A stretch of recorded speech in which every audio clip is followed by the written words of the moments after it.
Hola, bienvenidos una vez más a las puertas del umbral. Gracias por acompañarme en este cuarto capítulo, donde nos adentramos en uno de los misterios más fascinantes y aterradores del folclore mexicano, los chaneques. Estos pequeños seres considerados por muchos como guardianes de la naturaleza han sido protagonistas de innumerables relatos a lo largo de generaciones. Se dice que habitan en bosques, ríos, montañas y lugares apartados donde protegen aquello que consideran suyo.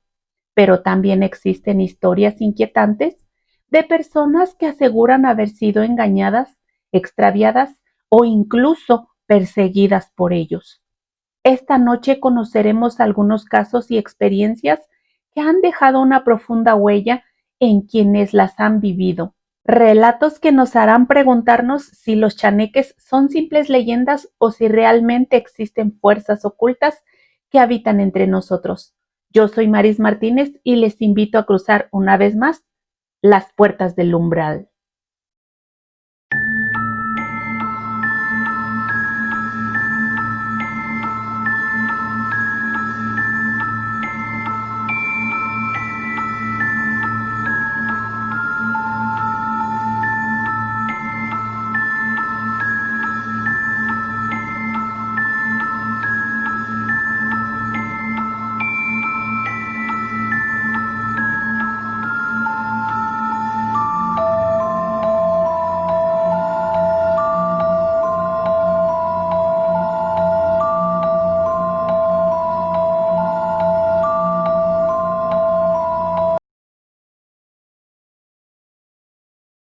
Esta primera historia que les voy a contar ocurrió hace algunos años y fue relatada por una pareja llamada Fabián y Lilia.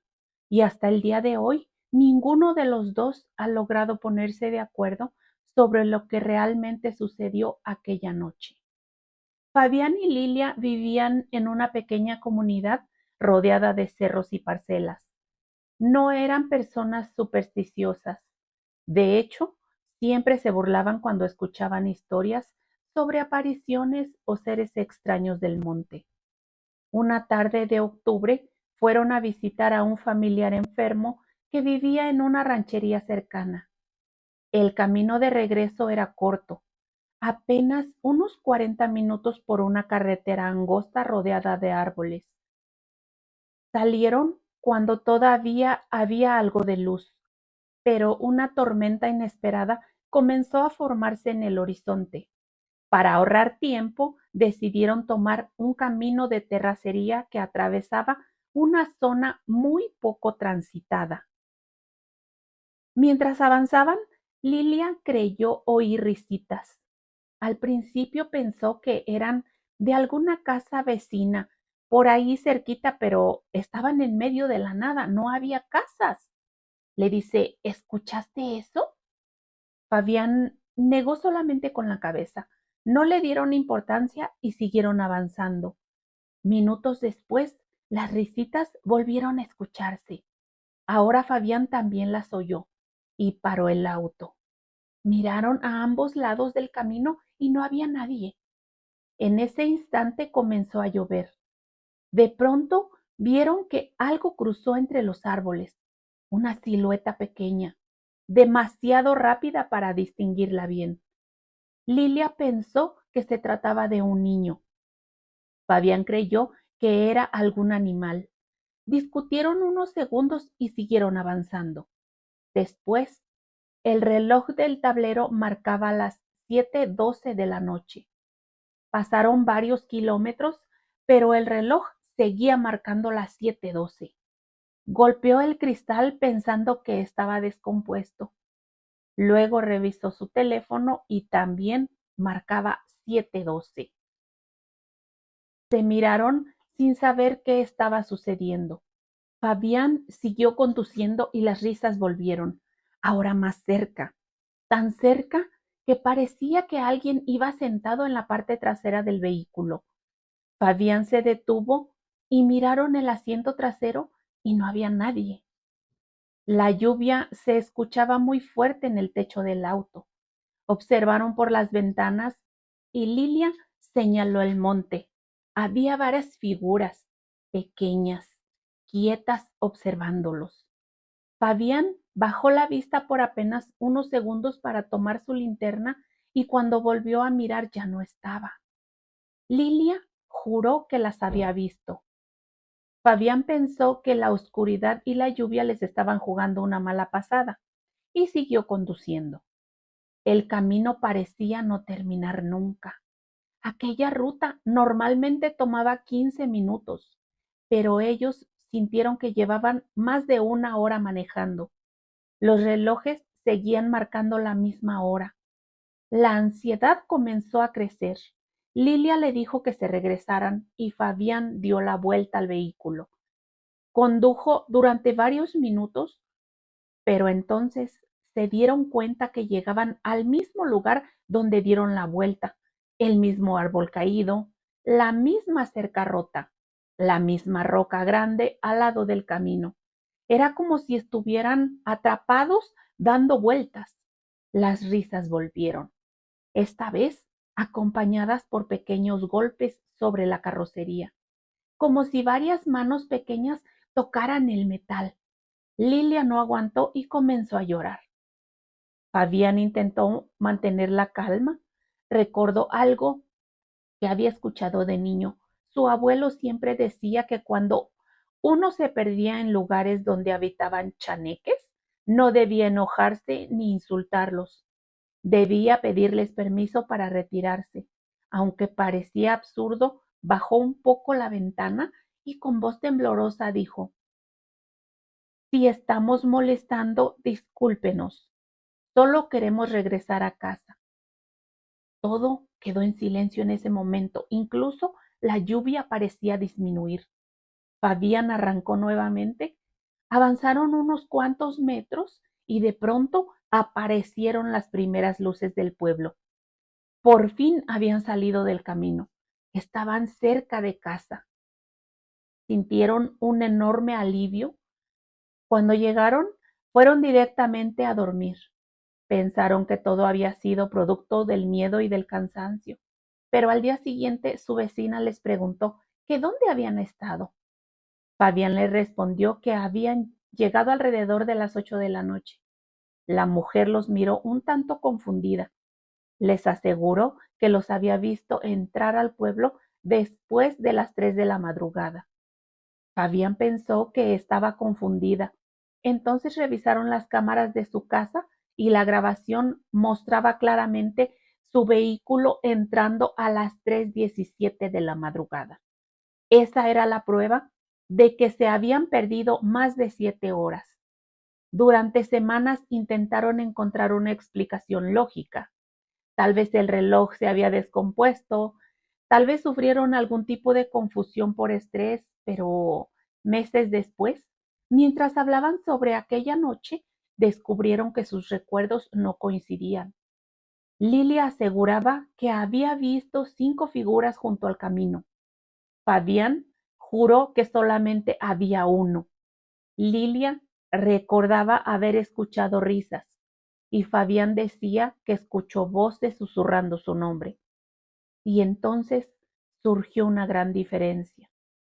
Según Lilia, cuando él bajó la ventana para pedir permiso, estaban solos, pero Fabián insistía en que no. Aseguraba que durante unos segundos vio a un niño parado junto a la puerta del vehículo, un niño descalzo, cubierto de barro, sonriendo. Lilia nunca vio a ese niño. Hasta el día de hoy, sin saber qué ocurrió realmente aquella noche, no saben si se perdieron, si sufrieron algún episodio de confusión o si entraron en un lugar donde el tiempo no transcurre de la misma manera. Lo único que tienen claro es que 7 horas de sus vidas desaparecieron para siempre. Y cuando intentan recordar lo sucedido, ambos cuentan historias diferentes, como si aquella noche nunca hubiera sido la misma para los dos. ¿Qué les pareció esta historia? A mí en lo personal nunca me ha pasado algo así, pero me imagino que muchos de ustedes ya han vivido situaciones parecidas, a lo mejor han visto algún chaneque por ahí, un duendecito, no sé, algunas risitas que hayan escuchado por ahí. Tal vez los perdieron por unos instantes los chaneques, no lo sé. Bueno, pasemos a la siguiente historia. Esta segunda historia ocurrió en una antigua hacienda ubicada entre montes y tierras de cultivo. Durante muchos años perteneció a una mujer conocida como Mama Cari. Quienes la conocieron dicen que fue una de las mujeres más ricas de la región. Tenía tierras, ganado, trabajadores y una fortuna que parecía crecer año con año. Lo más extraño era que nadie entendía cómo lograba conservar aquella prosperidad durante tanto tiempo. Había algo que hacía cada lunes sin falta. Se iba muy temprano sola de la hacienda llevándose una canasta. Caminaba hasta una zona del monte donde nadie más acostumbraba a entrar. Permanecía ahí unos minutos y después regresaba. Cuando le preguntaban que qué hacía, simplemente respondía: voy a dejarles su parte a los pequeños. Nadie le daba importancia. Sus hijos pensaban que eran creencias antiguas. Sus nietos solamente se reían. Y con el paso de los años, el tema quedó olvidado. Cuando Mamá Cari cumplió 94 años, comenzó a enfermar. Pasaba la mayor parte del tiempo en cama. La única persona que permaneció a su lado fue su nieta Yulisa. Yulisa vivía con ella en la hacienda desde hacía años. La ayudaba en todo y era la única que escuchaba con paciencia sus historias. Una noche, poco antes de morir, Mamá Cari la llamó a su habitación. Su voz era débil. Toma la mano de Yulisa y le dice algo que jamás olvidó. Cuando yo ya no esté, no dejes de llevarle las ofrendas a los pequeños. Yulisa pensó que hablaba de alguna manera como una tradición familiar, pero Mamá Cari continuó. Ellos han cuidado de esta familia durante generaciones. Han cuidado estas tierras, han cuidado nuestra fortuna. No olvides cumplirles. Yulisa prometió hacerlo. Sin embargo, en el fondo no creía del todo en aquellas cosas. Al día siguiente, Mamá Cari falleció. Y poco tiempo después se descubrió que había dejado toda la herencia y sus bienes a Yulisa, que fue quien la cuidó. Pero, pero la joven tenía otros planes. Quería mudarse al Estado de México, estudiar una carrera y comenzar una vida nueva. Así que ignoró por completo la petición de su abuela. Puso la hacienda en orden, despidió a la servidumbre, cierra la propiedad y se muda al Estado de México. Renta un pequeño departamento, comienza a estudiar y comenzó a trabajar durante medio tiempo porque no quería depender del dinero de su abuela. Pensó que aquella historia que había quedado atrás, pero estaba equivocada. Las primeras semanas transcurrieron con normalidad hasta que una noche escuchó pasos corriendo dentro del departamento. Pensó que algún vecino hacía ruido, pero los sonidos venían dentro de su departamento, provenían de la sala en particular. Después comenzaron a desaparecer objetos, las llaves, la cartera, cuadernos de la universidad, todos aparecían en lugares imposibles. Entonces decidió adoptar un perrito para no sentirse tan sola. Durante los primeros días, el perrito parecía tranquilo, todo parecía avanzar de manera normal, pero poco a poco comenzó a comportarse de manera extraña. Ladraba hacia los rincones vacíos, gruñía frente a paredes donde no había nada, y algunas madrugadas despertaba debajo de la cama. Yulisa intentó convencerse de que todo era coincidencia, hasta que una noche despertó por una extraña sensación. Abrió los ojos y alcanzó a ver varias siluetas pequeñas cruzando el pasillo, corriendo de una habitación a otra. como si jugaran dentro de su casa, dentro de su departamento. Encendió la luz y no había nadie.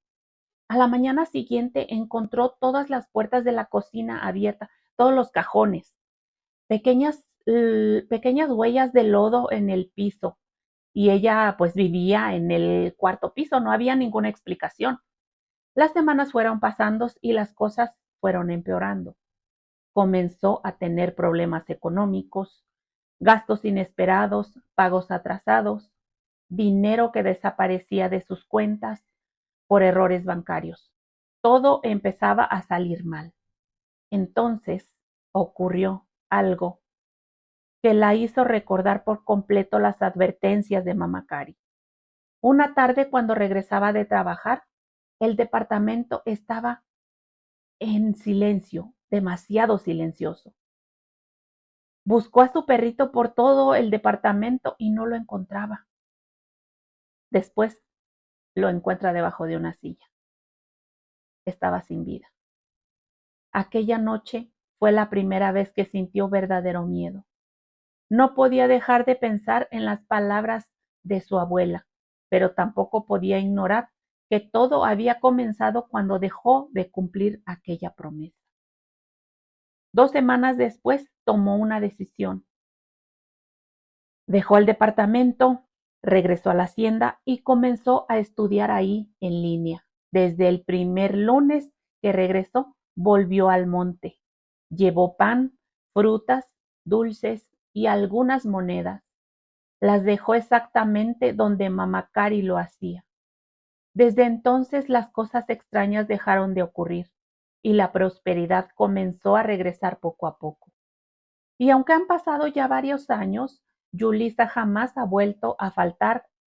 Cada lunes, sin excepción, lleva las ofrendas, porque asegura que aprendió algo que su abuela entendió durante toda su vida.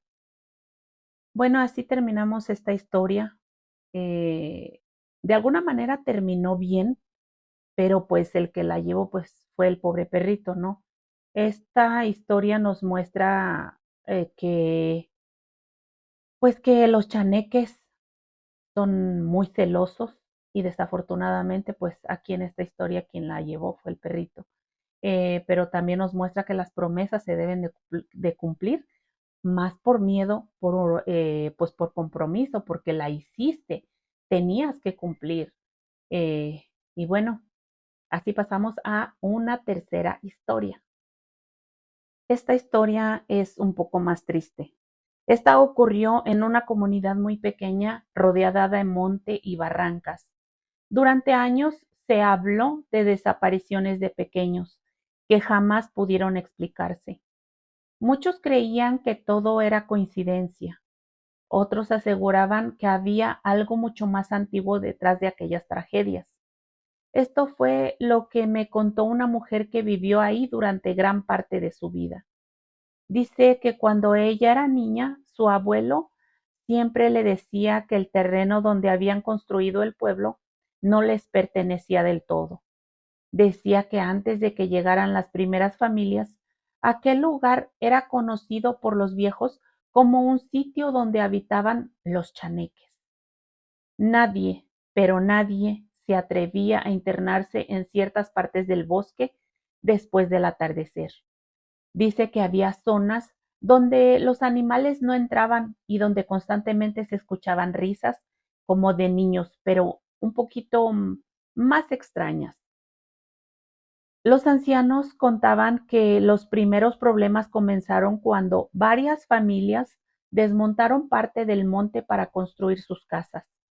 Esto lo hicieron obviamente sin pedir permiso, sin dejar ofrendas, sin respetar las costumbres que existían desde generaciones atrás. Poco tiempo después desaparece un niño de 6 años. Lo buscaron durante semanas. Las personas recorrían barrancas, cuevas, arroyos, senderos, por todas partes lo buscaron y nunca, jamás encontraron ni una sola pista. La tragedia fue tan grande que todos pensaron que se trataba de un caso aislado. Pasó un año y desaparece otro pequeño. Luego otro. Siempre eran pequeños, y esto siempre ocurría cerca del bosque. Siempre había alguien que aseguraba haber escuchado risitas antes de que esto sucediera. La gente comenzó a tener miedo, y fue entonces cuando los ancianos del lugar dijeron que los chaneques estaban molestos. Aseguraban que las desapariciones continuarían mientras las familias siguieran ignorando las antiguas costumbres. Según ellos, era necesario dejar ofrendas cada semana en ciertos puntos del monte. No eran cosas costosas. Pedían llevarles dulces, fruta, pan, algunas monedas, algo brillante. Las familias comenzaron a hacerlo, aunque muchos lo hacían más por miedo que por creencia. Lo cierto es que con estos acontecimientos las desapariciones se detuvieron. Así pasaron varios años, sin que no ocurriera nada. La tranquilidad por fin regresaba, pero no por mucho tiempo. Llega una familia nueva, venían de una ciudad. Compraron una casa a las afueras del pueblo y se instalaron con su único hijo, un pequeño de apenas 5 años. Los vecinos intentaron explicarle las costumbres del lugar. Les dijeron que cada semana todos llevaban una pequeña ofrenda al bosque. No les contaron la historia completa al principio porque pensaron que podían asustarse, pero aún así les pidieron que respetaran la tradición. Pero la familia, como venían de ciudad, pues obviamente se negaron. Decían que eso solamente era supersticiones y que no iban a alimentar fantasías de gente ignorante. Así pasan las semanas y pues pasar así, ellos en su misma posición se burlaban de los habitantes del pueblo. Llegaron a decir que aquellas historias eran inventos para controlar a la gente. Los vecinos pues ya no insistieron. Algunos ancianos les advirtieron que si no querían respetar las costumbres, era mejor que buscaran otro lugar para vivir, pero tampoco hicieron caso. Un mes después comenzaron pues a cambiar las cosas. Su pequeño desaparecía durante horas. Ellos siempre lo encontraban jugando muy cerca del bosque. Y cuando le preguntaban que con quién estaba, siempre respondía lo mismo. Con mis amigos, papá. Los padres pensaban que eran otros niños del pueblo, obviamente, pero cuando les preguntaba a la gente, nadie sabía nada. Lo más extraño era que el pequeño describía a sus amigos de una manera muy rara. Decía que eran niños bajitos, que usaban ropa vieja y que algunos tenían los ojos demasiado grandes. También decía que nunca los veía durante el día, solamente aparecían cuando el sol comenzaba a ocultarse. Los padres se molestaron, obviamente. Cada vez que pasaba una cosa de estas, se molestaban más y más. Ellos pensaban que alguien estaba llenándole la cabeza a su pequeño de historias, pero el pequeño insistía. Incluso empezó a hablar de una casita escondida dentro del monte. Decía que sus amiguitos vivían ahí y que querían que él viviera con ellos. Una noche el pequeño despertó llorando. Le dijo a su mamá que los niños estaban enojados porque ellos no les llevaban regalos. La mamá lo regaña y le dice, no, ya vete a dormir, deja de estarme contando esas historias, ya. A partir de ahí, las cosas empeoraron un poco más. Dice que empezaron a escucharse golpes en el techo durante las madrugadas. Piedritas aparecían dentro de la casa, las puertas se empezaban a abrir solas y el niño comenzaba a hablar dormido con personas que nadie más podía ver. Al mes ocurrió lo peor. El pequeño desapareció sin dejar ni una sola pista. No hubo huellas, rastros, nada. Simplemente desapareció. Como si, bueno, desapareció, vaya. La búsqueda movilizó a todo el pueblo. Llegaron policías, voluntarios, equipos de rescate, revisaban cada rincón de la zona y no encontraron nada. Muchos de los habitantes decían en voz baja que ya sabían lo que había ocurrido, que los chaneques habían reclamado lo que consideraban suyo. Los padres estaban destrozados, lógicamente, y por primera vez comenzaron a arrepentirse de no haber escuchado aquellas advertencias. Después pasaron 6 meses. Parecía que jamás iban a volver a ver a su pequeño, hasta que una noche ocurrió algo imposible. La madre escuchó que alguien golpeaba suavemente la puerta. Al abrirla, encontró a su pequeño parado frente a la casa. Llevaba la misma ropa con la que había desaparecido. No estaba sucio ni lastimado. Parecía que apenas habían pasado unas horas. La mujer corre a abrazar a su pequeño, lógicamente, pero algo la hizo detenerse. El niño ya no sonreía, no lloraba, no mostraba ninguna emoción, simplemente estaba ahí observando. Pero su mirada tenía algo diferente. Era como si hubiera envejecido por dentro. Su mamá le pregunta que dónde había estado. Él se queda unos segundos callado y finalmente le dice, ya no puedo quedarme. La señora pensó que estaba confundido. Intenta tomarlo de la mano, pero el niño retrocede y le vuelve a decir, ahora les pertenezco a ellos.